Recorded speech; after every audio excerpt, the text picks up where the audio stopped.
Ladies and gentlemen, good day and welcome to the Sundrop Brands Limited Q1 FY26 earnings conference call hosted by Anand Rathi Share and Stock Brokers Limited. As a reminder, all participant lines will be in the listen only mode and there will be an opportunity for you to ask questions after the presentation concludes. Should you need assistance during this conference call, please signal an operator by pressing star then zero on your touchtone phone. Please note that this conference is being recorded. I now hand the conference over to Mr. Ajay Thakur from Anand Rathi Share and Stock Brokers Limited. Thank you and over to you, sir. Thanks, Shruti. I welcome you all to Sundrop Brands Q1 FY26 results conference call hosted by Anand Rathi Shares and Stock Brokers. From the management side, we have with us Mr. Nitish Bajaj, Group Managing Director, Mr. Ashish Sharma, CEO and Executive Director, and Mr. K.P. Srinivas, CFO. Now, without much of an ado, I shall like to hand over the call to Mr. Nitish Bajaj for his opening comment, followed by the Q&A session. Over to you, sir. Yeah, hi. Thank you, Ajay, and good morning all. Good afternoon all, as we speak. Welcome to Quarter 1 update earning call for the Sundrop business. I hope all of you have downloaded the presentation.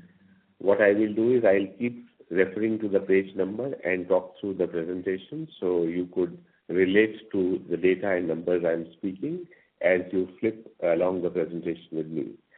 I'm now on page number 3 of the presentation.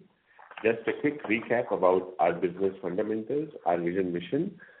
When we embarked on the journey of Sundrop Brands as a food platform, we set a new vision and a mission for the organization. We are now on that path of building this organization in line with our vision and mission. Our vision remains to bring joyful food experiences to the evolving modern consumer, and we would continue to do this through giving innovative, delicious, and convenient packaged food solutions to our consumers, and in the process create strong value for all our stakeholders. Coming to page number 4, the entire thesis of this organization is to build a very scaled food platform. Sundrop Brands, historically or let's say earlier formerly known as Agrotech Foods Limited, was operating in select spaces in the packaged foods industry. With the acquisition of Del Monte Foods, we have significantly expanded our footprint in the food segment. And this, we believe, creates a scaled food platform for us with a significant profitable growth opportunity. Where we stand today, we operate in multiple categories. I'll take you through them, but we are present in categories which are growing very strong and also have reasonably strong margin profile. Overall, as we embark on this journey, we are going to invest significantly on our core portfolio for accelerated growth.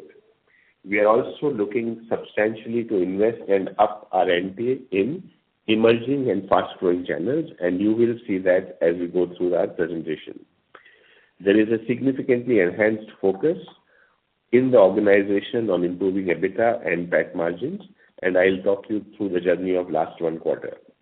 Overall, in the long term, our approach will remain, as we have talked earlier also, on a capital-efficient approach to building scale. And we would stay, while we drive organic growth, we would stay open to any opportunities which are lucrative to build our platform further and give it a greater scale. Coming to page number 5, as you are aware, today we are a platform of very large market-leading brands, and we have 3 key brands in the portfolio. 2 of these brands are global brands, Actu and Del Monte, for which we hold a perpetual license for India subcontinent. And one, of course, Sundrop, is a brand which got created within India itself, and we have a trademark for that across the globe as a brand. So these 3 brands really give us a powerhouse or ammunition through which we can build our platform to even greater heights. Coming to page number 6. Today, as you can see, our portfolio with the acquisition of Del Monte Foods has become a very large and diverse portfolio. Earlier, we were dominantly present in staples and snacking business, as we call it. So we had, in the snacking business, we had F2 as a lead brand, where we were giving convenient packaged food snacking solutions, both in-home and out-of-home consumption. And we, of course, had a very large edible oil business under Sundrop brand, which we were expanding to get into other value-added food offerings like oats, etc., oats and breakfast cereals. With the addition of Del Monte to the family of the company, we now have a very large culinary portfolio, which is a mix of mayonnaise, tomato ketchup, and lots of spreads, in addition to, of course, the Sundrop peanut butter spread, which Sundrop had. So our culinary portfolio has expanded with the addition of Sundrop peanut butter. And then we, of course, under Del Monte, we have an entire Italian portfolio, which is a combination of pasta, olive oil, pizza and pasta sauces, and also dry olives to consume on the go. Overall, if you look at, and I'm now moving on to slide number 7, overall, if you look at, there are quite a few emerging mega trends in the food segment. And this portfolio, as we have talked always, really addresses all the trends we are seeing in the packaged food industry. So the increased need of convenience, shift towards healthier alternatives, getting exposure to globalized or new tastes across the palette, not only just Indian palette, but also evolving and getting into Western palette and European palettes. We do have solutions for each of these. There is, of course, a shift towards organized and packaged foods market versus, let's say, a loose staple market and a very fragmented retail universe. We are seeing consolidation happening, either in the form of modern trade, which started about 2 decades back, and now the e-commerce, which started about a decade back. There is an increase in in-home consumption of packaged foods. There is, of course, premiumization. Consumers are open to trying value-added premium products in this segment. There is also a lot of out-of-home consumption because today's consumers are much more mobile and eating out often. So there is shift to also consuming significantly out of home. Sustainability and concern for environment is increasingly more relevant in the times we live in. And last but more important, one of the more important trends and more recent trends is the rising consumption of protein in the diet. Coming to slide number 8, and this some of you would already be aware, we have talked about in the past presentations also.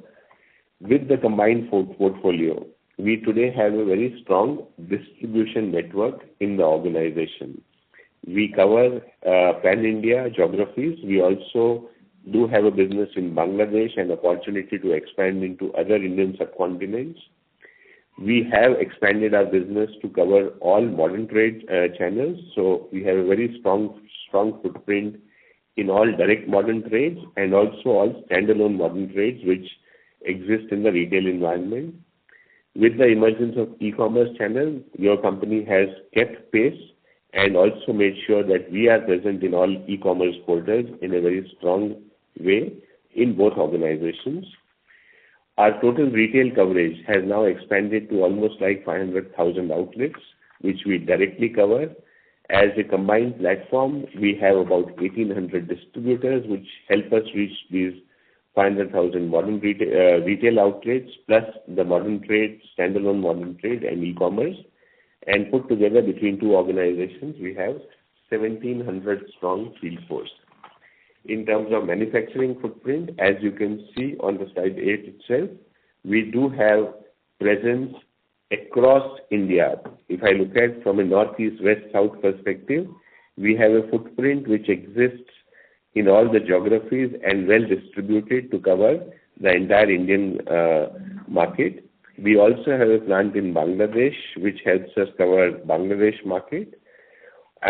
Put together, we have 9 manufacturing facilities, and we would have our coverage within a 300-kilometer radius through one of our plants. And that is very important parameter for our snacking business, which does require a well-distributed manufacturing setup. Now moving team to slide number 9 on our Q1 update, our Q1 update. I know all of you would have been waiting for this. We have had a very strong start as a food platform. This is really the first quarter in true sense as a combined platform for us, because Del Monte acquisition got completed in the month of February. So this is the first full quarter as a combined entity. I am very happy to share that we have done well, and we have grown at 12% ahead of the industry growth rate. FMCG or food industry, are growing in upper single digits. We have been able to do better than the industry and are growing at 12% in Q1.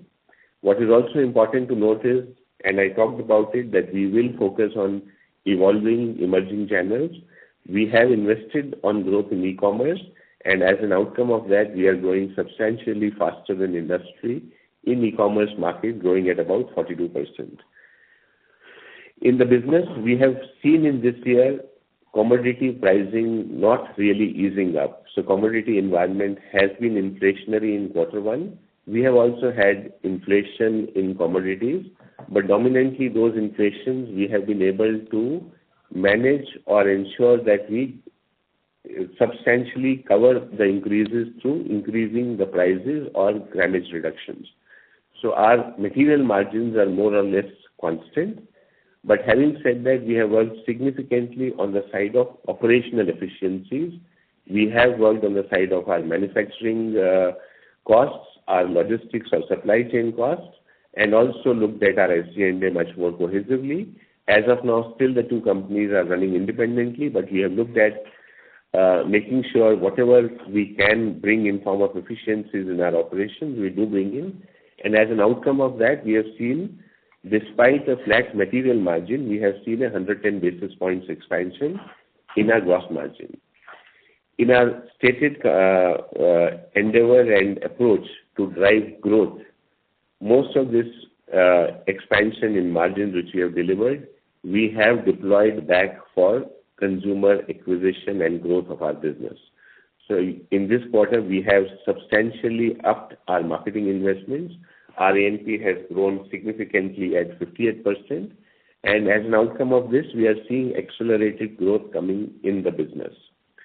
We have also invested a little more on our expansion of coverage, and we have added about 11,000 outlets in this quarter versus last year, same period. And overall, as an outcome of this growth in business, improvement in margin, deploying it back for consumer acquisition, we have also delivered a 9% growth in EBITDA. Our EBITDA is more or less in same lines as it was in the previous quarter last year. Overall, if you look at our fundamentals are strong. Our net worth as an organization is about 1,444 crores.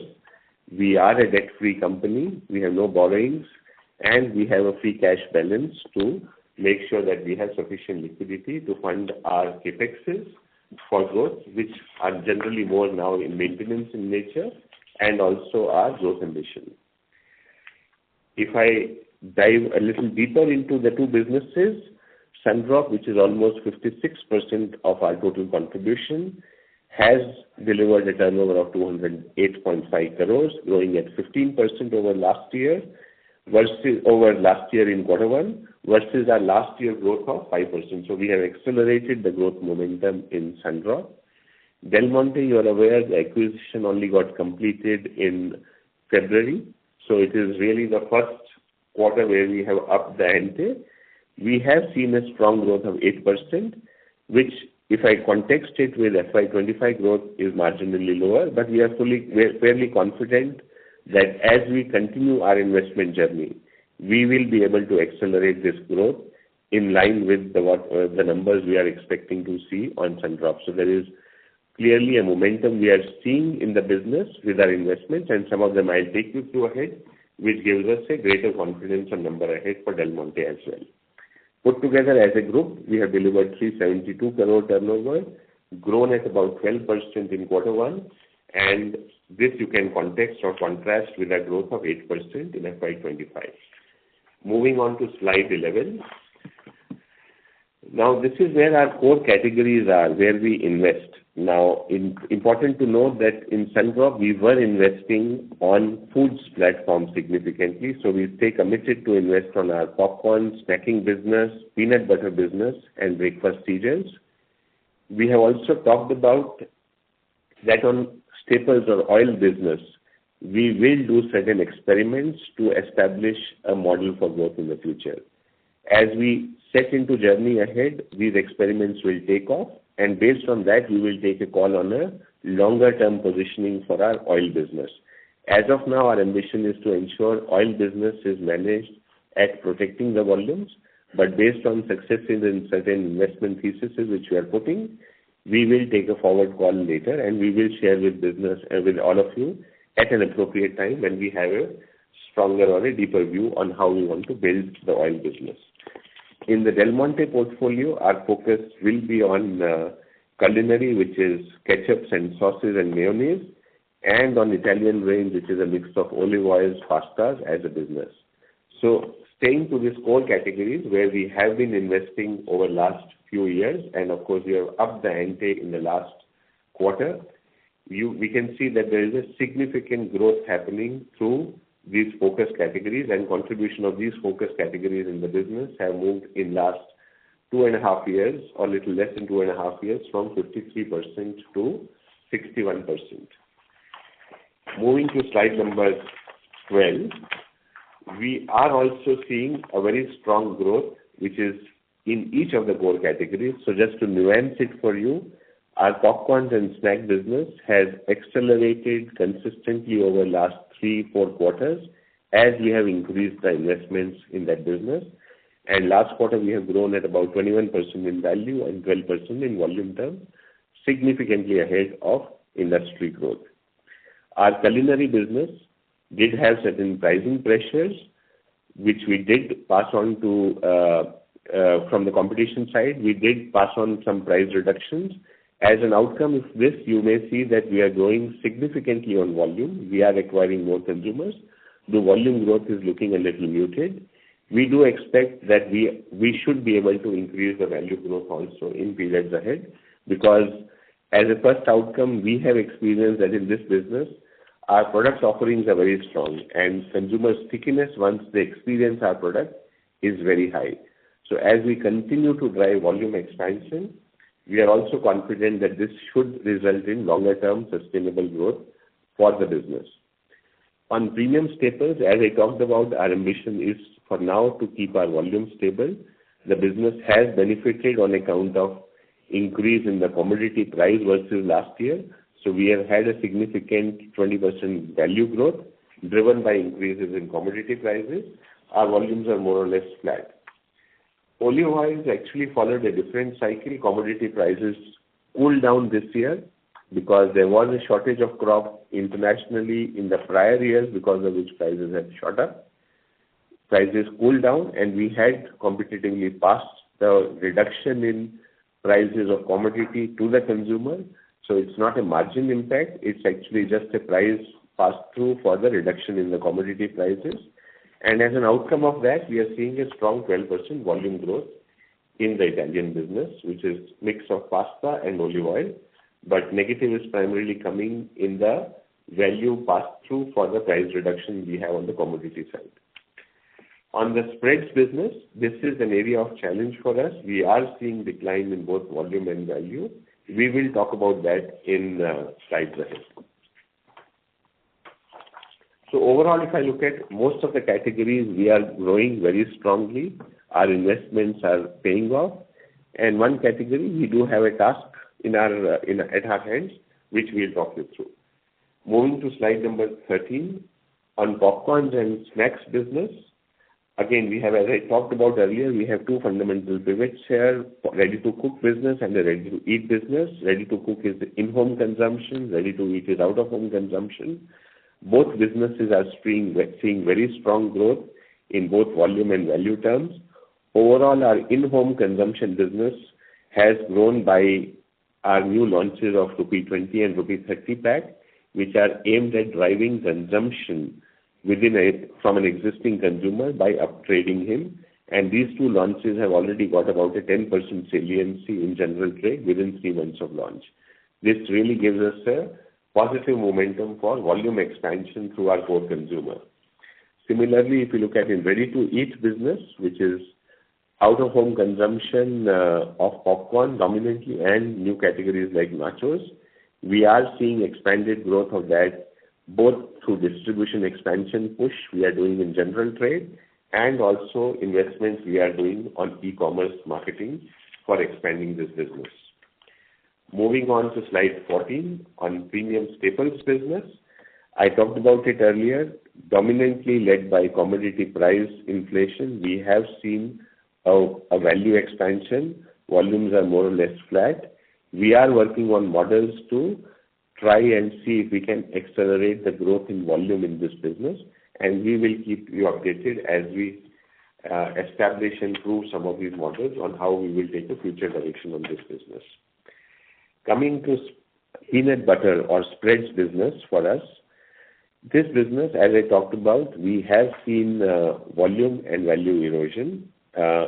Dominantly, we are seeing it in modern trade, which is organized modern trade and standalone modern trade. And there have been entry of many new players riding on a protein wave in the segment, which have specifically talked about protein benefits. And of course, there is also pricing pressure from the existing players who were operating more in the family consumption segment like us. They have, with the onslaught of new players, also resorted to pricing pressures. We have looked at our business very, very strongly. We have developed multiple new products in our pipeline, and some of those are getting launched in the period we are speaking now. And this pipeline is really critical and for us to gain that, recover our volume share from the competition in the period ahead. What we have been able to positively establish is by investing on our brand harder and sharper on the existing portfolio in e-commerce, we have been able to demonstrate a very strong 59% growth. And as we replicate our innovation strategy and invest on mass media and in distribution expansion, presence in modern trade for the full expanded range, we are also confident that we should be able to turn this business around in coming quarters. Coming to slide number 16, culinary. Here, culinary, I am talking primarily ketchup, sauces, and mayo or emulsions business. As you can see, this business is a very competitive category. Del Monte is a challenger brand, but has a significant headroom for market share expansion. So our focus is on expanding our market share and growing our business. As an outcome, we have stayed competitive in this category, and by being competitive on pricing, we have also gained significant volume share, both in consumer-fronted business, which is strong in ketchups and sauces, and also food services or B2B business, which is very strong in our mayo category.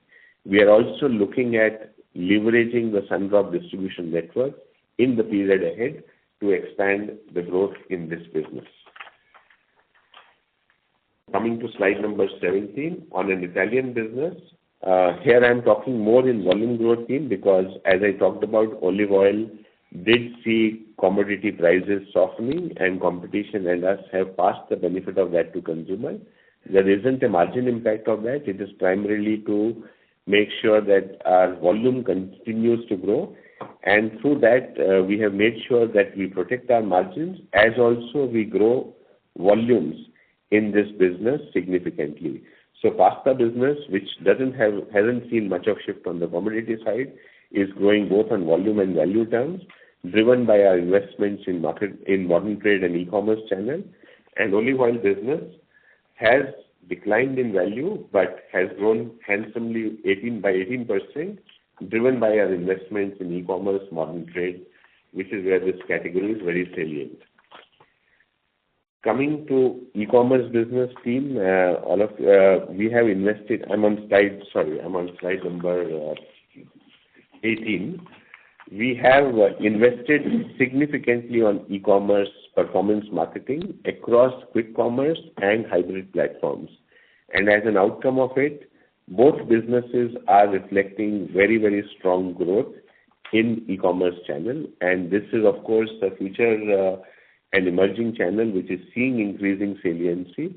So in a channel which is seeing increasing saliency, we are delivering a very fast growth, and that also gives us a greater confidence on our business dynamics ahead.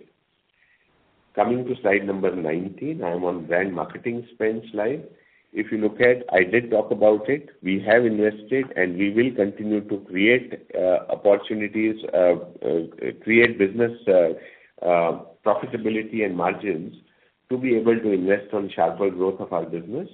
We have invested very, very strongly, growing our marketing investments by almost 58%. 40% of those investments have gone behind media, both TV and digital media. We have in fact significantly increased our investments on digital media, as also on e-commerce channel, both in terms of performance marketing and also driving traffic. As a combination of this investment, we have seen significant accelerated growth momentum in all channels of the business. Coming to slide 20. Now, slide 20 is the reported financials. They are not in true sense comparable, so I will not spend too much time on it.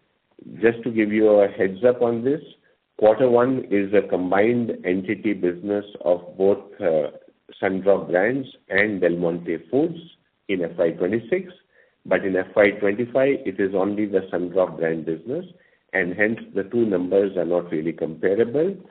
For all of you, we have put comparable pro forma financials in slide 21, so I'll move straight to slide 21. Overall, I talked about it. Our top line, driven by our marketing investments, has grown at about 12%. Our material costs have increased, so there has been a commodity inflation. Having said that, we have been appropriately give consumer price increases or drop grammages to make sure our material margins stay constant. This you can context it with a lot of news you may have heard from our competing peers. Most of them have experienced pressure on the material margin side. We have been able to hold on to our material margins. But our other expenses, which is a combination of manufacturing, logistics, selling and admin expenses, we have been able to really look at them very closely and make sure we drive efficiencies in our business. And as an outcome of that, our gross margins have improved by about 110 basis points in this period.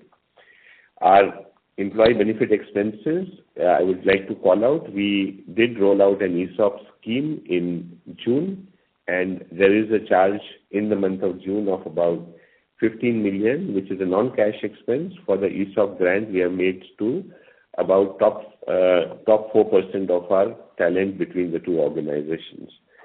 And our advertising and promo expenses, I talked about, we are investing for growth, so they have seen a substantial investment expansion, which we believe strongly is very critical for long-term growth of the organization, and that will help us drive scale. So overall, as an outcome of this, at a reported like-to-like basis, our EBITDA has grown by 9%. Our EBITDA margin is at 3.7%, much like last year. Having said that, there are two expenses I would call out again for your reference. One is the ESOP expense, which is a non-cash charge of 1.5 crore in Q1.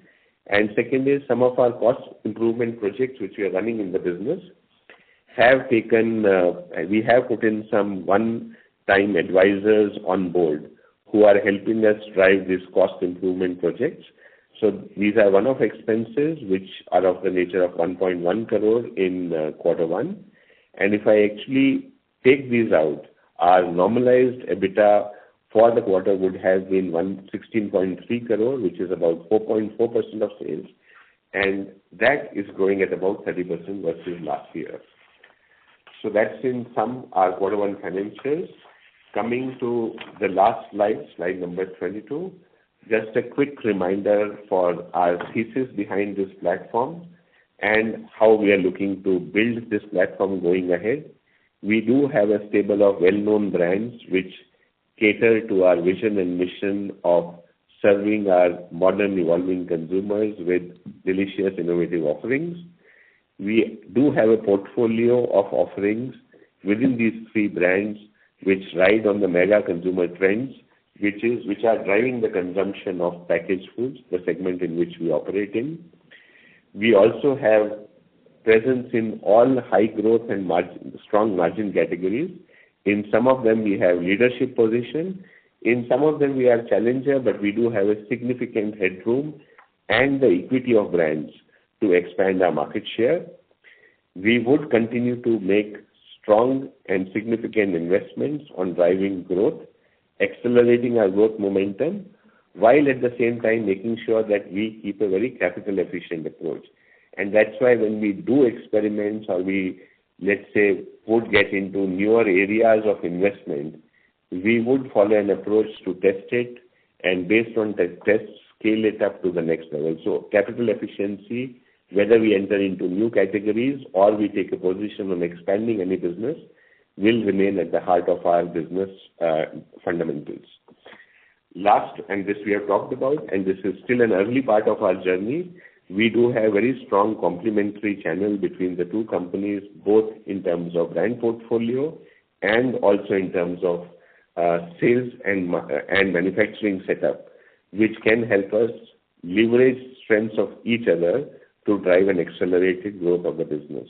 And as an organization, we do have a very strong management team sitting with me and also working day in, day out in the market space to make sure that we drive growth, we improve our profitability, and create significant value for all our stakeholders.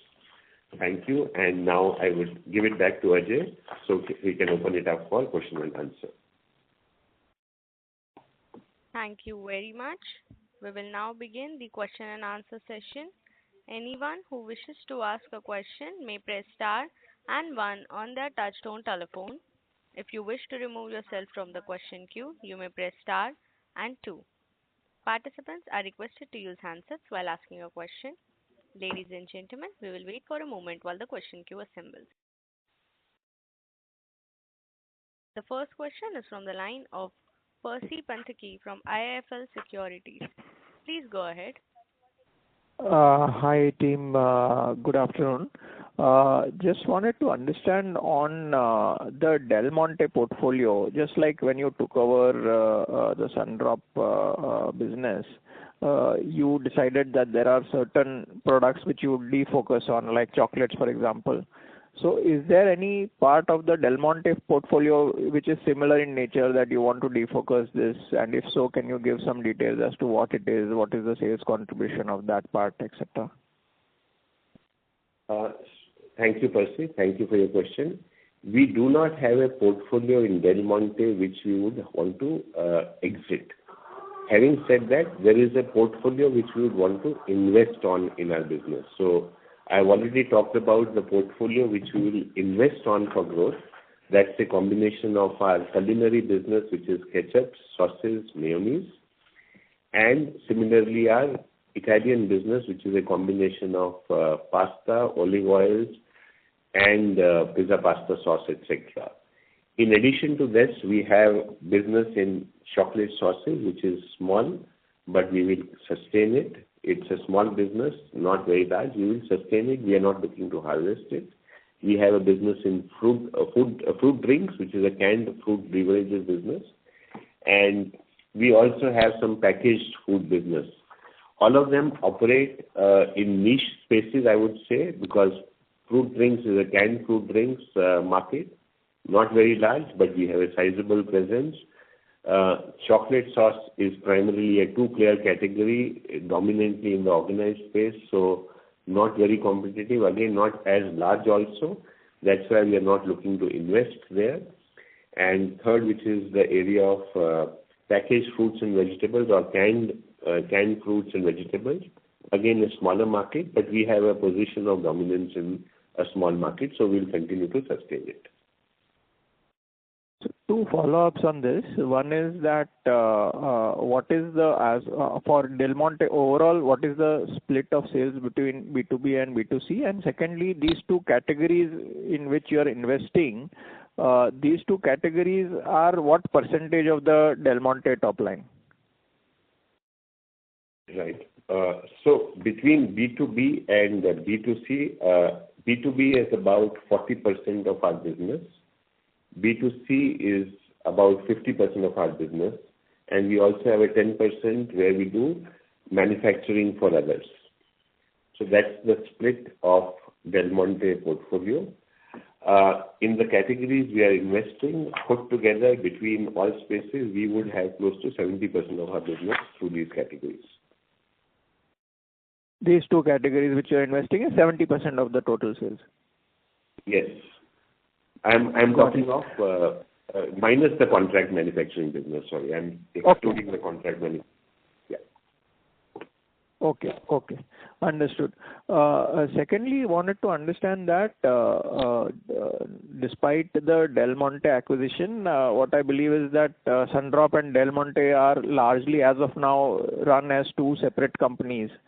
So when do we see you sort of merging the operations to the extent possible and extracting cost synergies? Because a lot of these, a lot of the functions in these organizations, there are parallel functions running which we don't need to run. For example, sales and distribution to some extent, and the distributors themselves to an extent, etc. So we can extract a lot of synergies both on top line but also on margins by actually merging. And when I say merging, I don't mean the legal entities, but in terms of how the operations are run.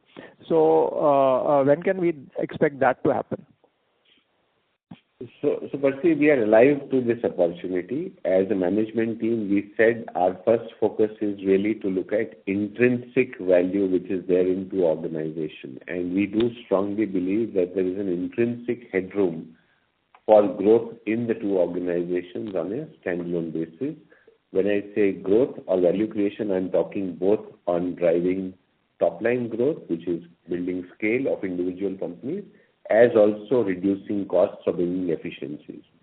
So for this year, our stated, and we have talked about it earlier also, for this year, we really want to understand the business to the last level of detail and understand the strengths of each organization so that we are well prepared as we move into the journey of integrating and building a cohesive organization.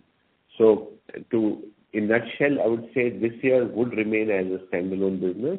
Next year onwards, we will start getting into journey of unlocking the values by making sure that we have an optimized organization structure. And we also do not take away anything which is fundamentally driving the growth of business, and also deploy some of the resources. See, eventually these are large. We are a large organization, and we still have a significant headroom for expansion of our coverage, building a more stronger cohesive teams between the two entities put together. So we would get into the journey next year, but we want to go with a very clear understanding of what are the strengths, where do we need to build greater strengths and greater team sizes, where can we potentially integrate to bring some synergy benefits. That understanding we will build in this year and then do the journey in year ahead.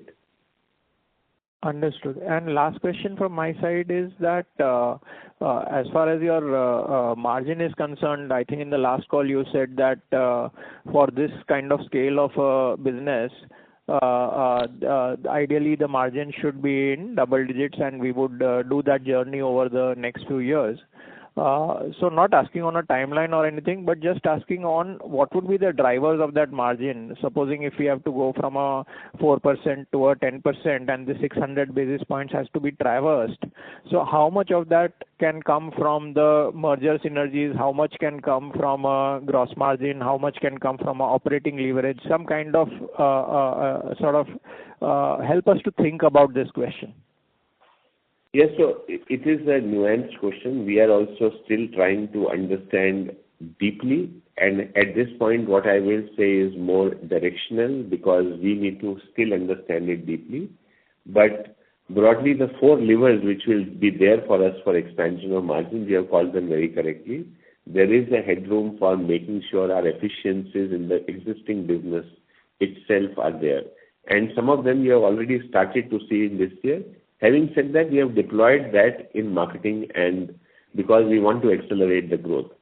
So margin expansion on our operations which could be, let's say, I would say about 20% of our total efficiency we are looking to gain, is already being delivered, and that those projects are in progress, some of which have started to give results. Some, as I talked about, will give results in period ahead. Second is synergy, or let's say making sure that we have a consolidated, optimized organization could give between 20 to 30% of our total efficiency, in that range. Growth and scale would again give another 20 to 30% of the efficiency. And lastly, if I have to talk about purely from which is the one I missed here? So I've covered scale, I have covered growth and scale I have covered. I have covered operational efficiency, integration, and on the procurement, or let's say on the cost of inputs, as we call it, material margins. See, that's a dynamic market. I would say maybe 10% could come from there. We do have a fairly competitive cost structure, but through a combination of expanding scale, we may be able to get a 10% leverage coming from our material margins. Got it, sir. Thank you. That's all from me. All the best. Thank you. Thank you. A request to all participants, please restrict your questions to 2 questions per participant. For more questions, please rejoin the queue. Our next question is from the line of Shirish Pardesi from Motilal Oswal. Please go ahead. Hi team, good afternoon. My 2 questions, starting from Act 2, we have delivered a very strong growth of 21% value and 12% volume.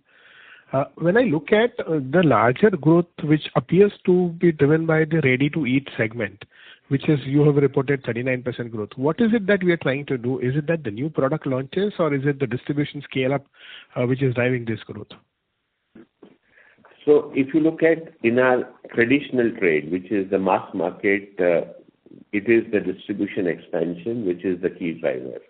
We have been expanding business very rapidly in North, and we today have a very big scale presence, while we still have headrooms for growth through distribution expansion in other geographies of the country. So fundamentally for general trade, it is the distribution expansion, and 1 or 2 variants will keep getting added because consumers in snacking business do want choices.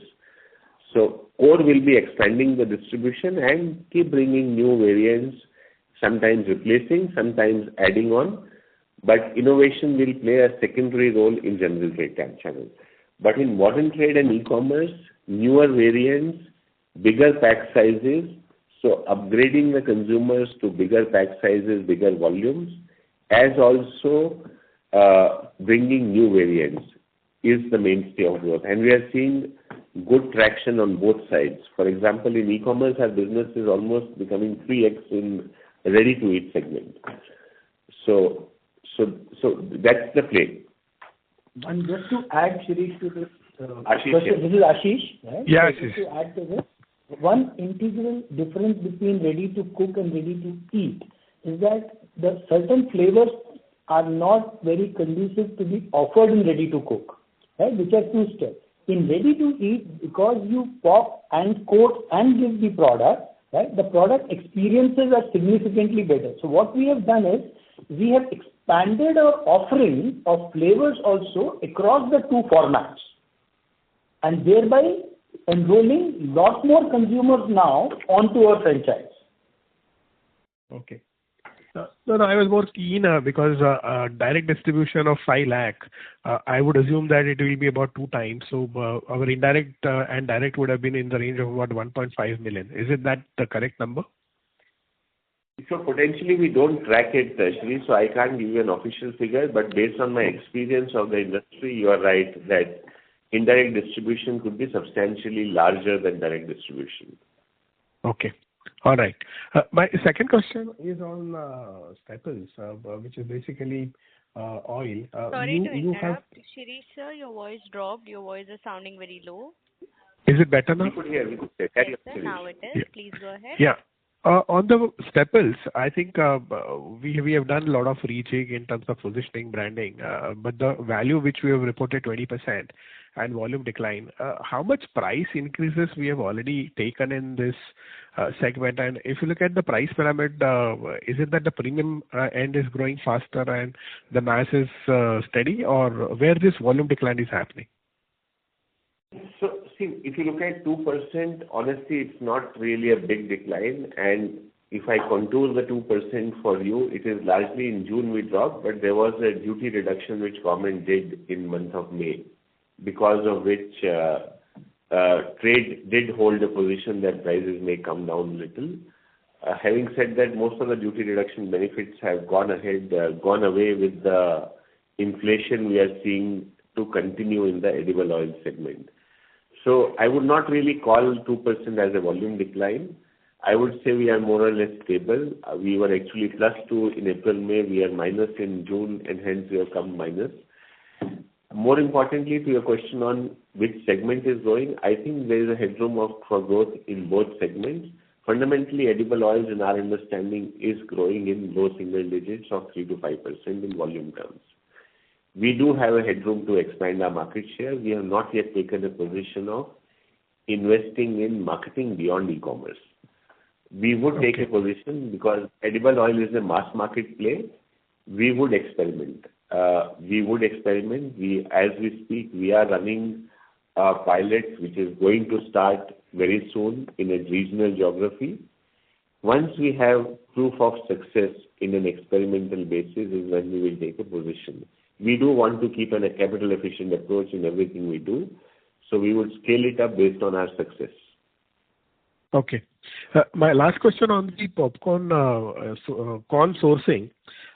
Do we have enough corn, and if there is any inflation, what kind of inflation, if you can spell out?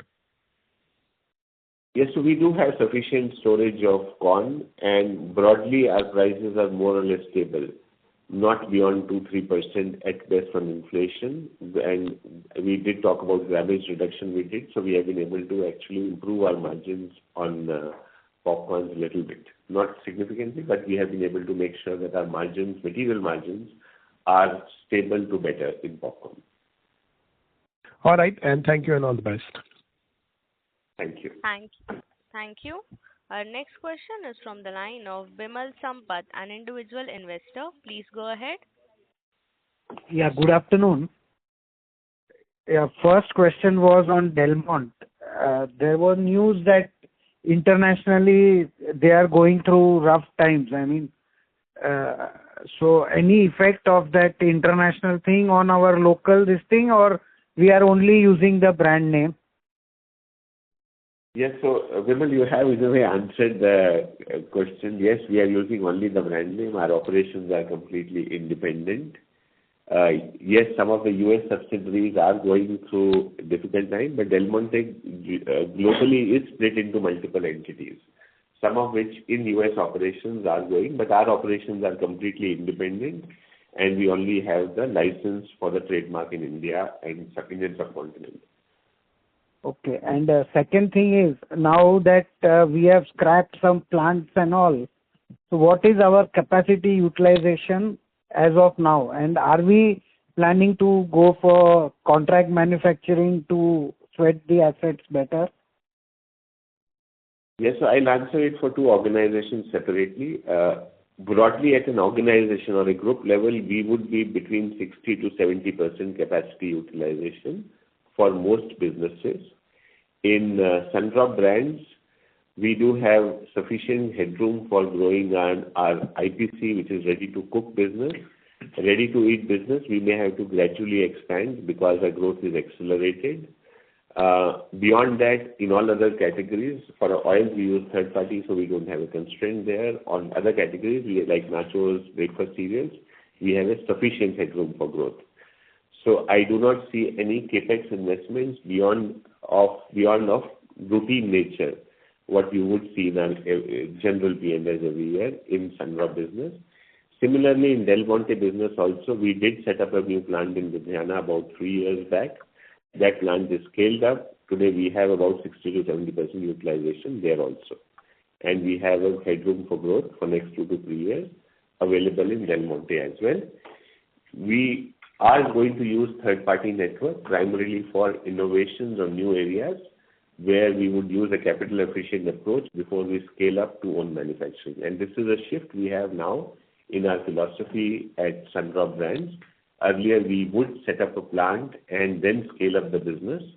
We are saying when we now innovate and get into newer categories, newer businesses, we would try it first through third-party sourcing and then expand internally based on the business case and merits of how we are doing in the market and how the sourcing costs compare versus third-party make versus buy decision. Okay, so that's a very good strategy.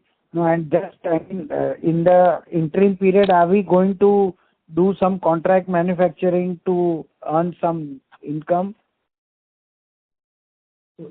So you are saying on our facility in Sundrop? Yeah, correct. So see, we are not averse to it, but we don't yet have any headway or leads which say that we can do third-party manufacturing in Sundrop business. But as a thought, we are not. But our business lines, if you look at, are a very specialized chocolate business. It's not something which was a very prevalent large market in the country. We have a coating enrober-based chocolate facility, which is not very large market yet in the country. Okay. Thank you. Thank you. Thank you. Our next question is from the line of Rohit from Marshmallow Capital. Please go ahead.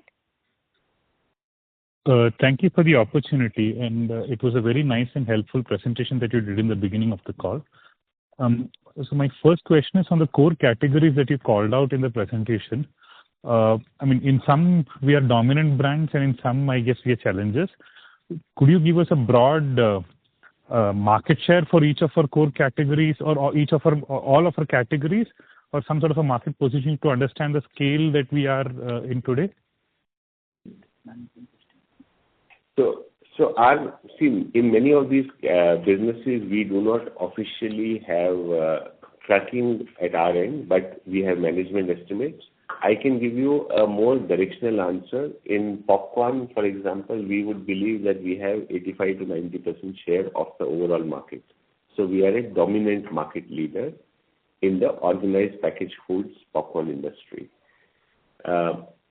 And nuancing it may be 90% in ready to cook, maybe 75% in, let's say, ready to eat segment.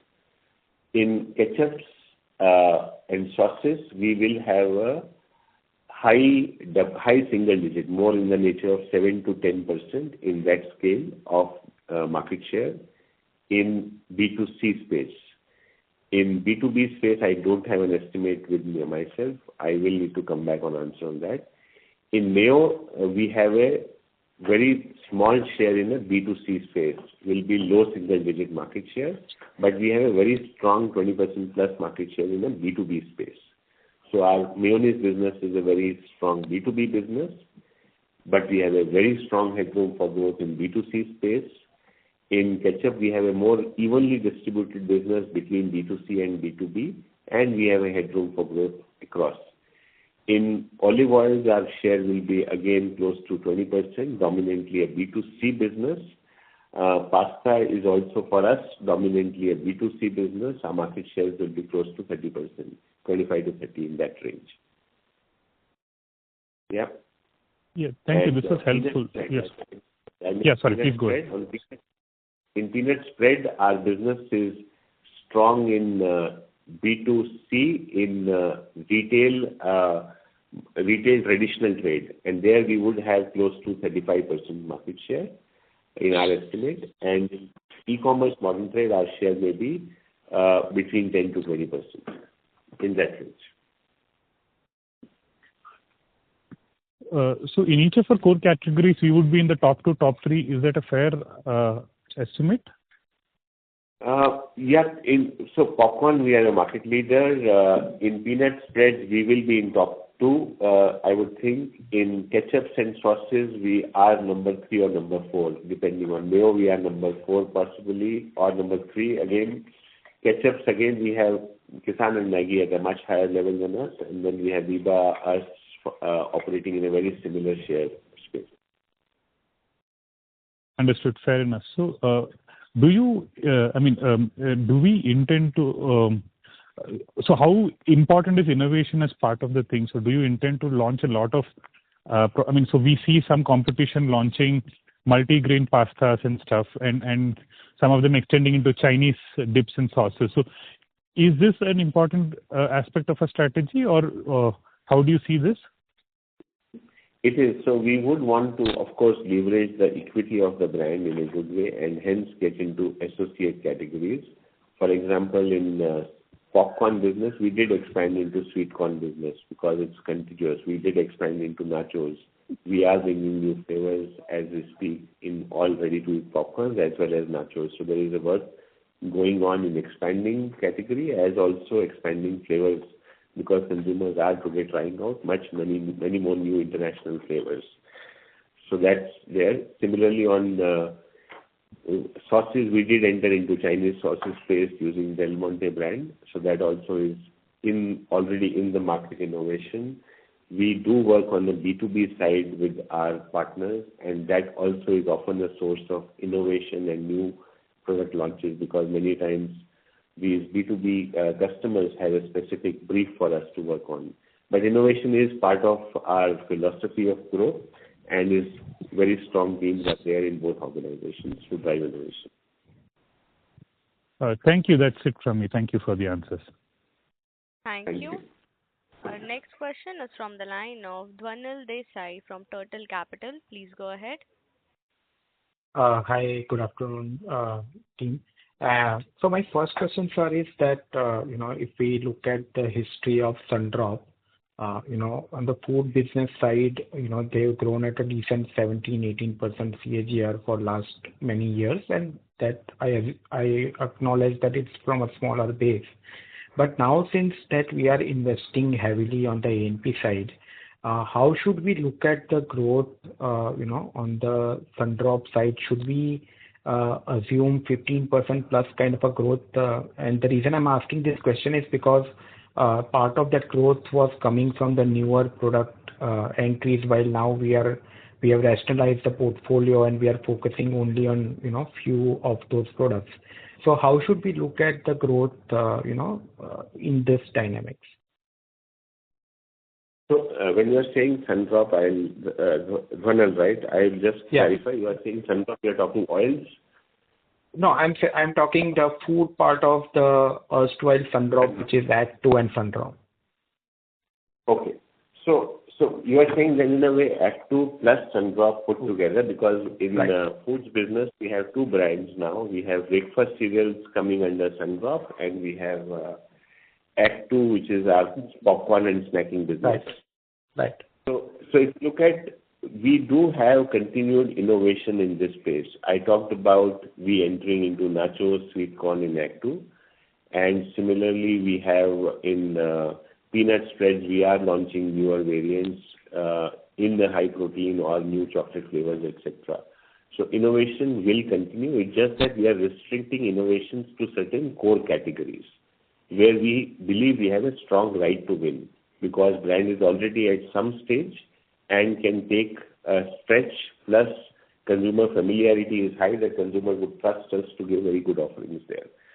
So innovation will continue to drive. It's just that categories are shifting from chocolates or newer brands, newer categories to leveraging the core better of the brand better. Second, investments are going up. So we would want to also through investments on consumer acquisition, and India we know is a significant headroom for growth in the packaged foods market. So that accelerated and increased investment should also drive our growth upwards. I don't want to give a specific number to you. Our position always is that we will grow faster than the market. Our endeavor will be to at least, let's say, 4 to 5% better than the market growth or higher going forward. That's the way we are pivoting, and we will continue to invest for accelerated growth. I don't want to attach a specific number at this point of time, Dhwanil. Okay, no worries, sir. Sir, second question is on the peanut butter side. I think, this peanut butter market share loss has been the journey started, a few quarters back, even before the new management took over. There were some challenges on the peanut butter side. So in your opinion, what is happening, in that market? Is it that too many players have entered there? And if so, what are we doing in terms of steps to ensure that we regain market share and then grow from there on? Well, this is Ashish, right? So I'll just take that question. See, on the peanut butter side, if you look at, and it is largely divided between the big pack, which is closer to about 900 grams and above, and smaller consumer packs, which are used as table spread, and a mix between the channels. So you would have seen that we have started now growing faster than the category in e-commerce channel, right? Which we have said on the peanut butter side. Where we do still have a challenge, right, is with the price challengers in the big outlet, big packs, which are the ones which are more commoditized in nature. In that area, we have already started, and we have now product which, as we speak, is getting rolled out, where we will be competitive with them, and we will start taking back our share. But what happens is, because we have been out at a competitive price for some time, it is taking a while for us to build back that share. So on the smaller consumer packs, we are growing faster than the category, where our strength in GT lies. So we are acquiring new consumers and rapidly growing there. We are growing in e-commerce. It is the standalone modern trade and the big modern trade where we still have a challenge and a product price architecture to be fixed. We have done the product. We still need to get the listings and going there, which you will see as we progress. Now, having straddled all three of them, we will start looking at a good volume and value growth coming in as we go forward. Okay, got it. Thank you. That's it from my side. Wish you all the best. Thank you. Thank you, sir. Our next question is from the line of Yash Bajaj from Lucky. Please go ahead. Yes, good afternoon, and thanks for the opportunity. So when we acquired Del Monte, I think one of our ways of growing Del Monte was to leverage Sundrop's strong GT presence. So where are we in that journey today? That's my first question.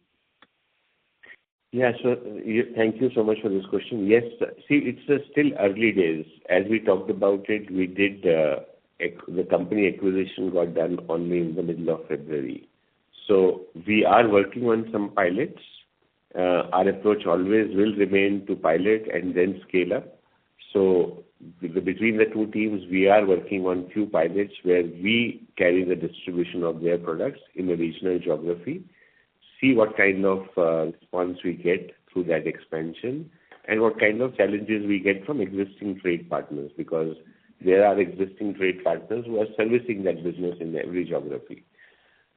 Once we learn that entire thing is when we will scale it up. So this year will remain on experimentation in leveraging the network of Sundrop for expanding Del Monte business. We will focus on the core categories, which is culinary primarily in this year. Similarly, to put the reverse side, we are also trying some experiments in food service business for Sundrop products, leveraging the network of Del Monte. But as I said, this year will be experimental. Next year we will see scaled versions. Okay, so whatever growth we are seeing today in Del Monte, probably relatively negligible portion of it would be coming from some kind of GT expansion. Till now, we haven't seen any benefit of the GT expansion. So in quarter one, there is zero growth on account of leverage cross synergy. Understood. Quarter one was completely dependent. Understood. And is it possible to give the channel mix for both brands, for Sundrop as well as Del Monte for Q1? Yeah, we can share that separately, but broadly to nuance it, I did talk about, not at a brand level, at a company level, we can share with you. At a company level, Del Monte business, 40% is B2B, which is a mix of food services, key accounts, and a little bit of exports. Then between the B2C business, it is fairly uniformly split between modern trade, e-commerce, and general trade. General trade will be about 15%, modern trade will be about 8 to 10%, and e-commerce will be about 12%. And we have about a 10% business I talked about through contract manufacturing. Okay. Understood, sir.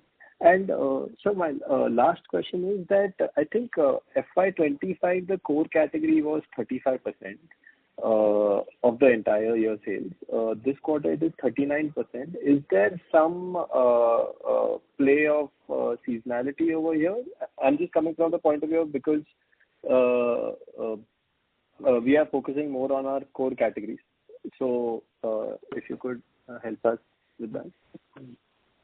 No, sorry, I'm not clear of your question. Our core categories is 59% of our business. Sorry, my bad. Core category this quarter is 61%. 61%. And 25, 65 this quarter. And financial year 25 was 65%. So is there any seasonality here or anything you would like to call out in terms of the non-core category basically increasing? No, there is no seasonality. It's just that intrinsically we are seeing faster growth coming through core categories. So the trajectory is very clear. Core categories were 53 in FY23. They became 59 in FY25, and they are 61 in FY26 quarter 1. Okay, it is 59% in financial year 25, the core category? Yes. Yeah, okay. It was there at yes. Okay, sure. Okay, thank you. That's all from me. Thank you. Thank you, ladies and gentlemen. That was the last question for today. I now hand the conference over to the management for closing comments. Over to you, sir. Sure. So thank you all. I would not take too much of your time away. We are already well past the time. So thank you for being present and for your wonderful set of questions. As we said, we are committed to drive accelerated growth and improve the value for our stakeholder. As a management team, we would continue building our journey, going from here of working to improve our efficiencies in business, but deploying them sufficiently and smartly for accelerated growth of the business and continuously increasing the value for our stakeholders. Thank you so much and wish you all the best and looking forward to a next meeting also in quarter 2. Thank you so much. Thank you. On behalf of Anand Rathi Share and Stock Brokers Limited, that concludes this conference. Thank you for joining us, and you may now disconnect your lines. Thank you. Thank you.